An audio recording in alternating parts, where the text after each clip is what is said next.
का व्हायचं मला नगरसेवक? कुठलाही राजकीय वारसा नाही, आर्थिक पाठबळ नाही, मग का देणार तुम्ही मला मत? पण मी तुम्हाला सांगतो, माझ्याकडे पैसा नसेल, राजकारणात कोणाचा हात माझ्या डोक्यावरती नसेल, पण एक विश्वास ठेवा, या पोरामध्ये काहीतरी आहे.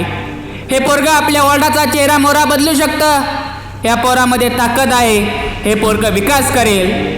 हो, याच्यानी साधे रस्ते नीट झाले नाहीत, लांबच्या गोष्टी जाऊ द्या, मूलभूत गोष्टी देखील आज आपल्या प्रभागामध्ये नाहीत. हे बदलायचं असेल तर मग मला साथ द्या.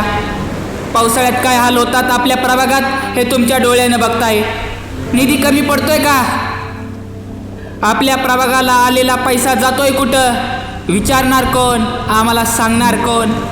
उद्या जर मी नगरसेवक झालो आणि पहिल्याच वर्षामध्ये जर मी रस्त्याचं काम हातामध्ये घेतलं नाही, रस्ता पूर्ण जर केला नाही, तर माझी कॉलरदारांनी मला जाब विचारा, हा अधिकार मी तुम्हाला देतोय. माझ्या कॉलरला धरून काम करून घ्या.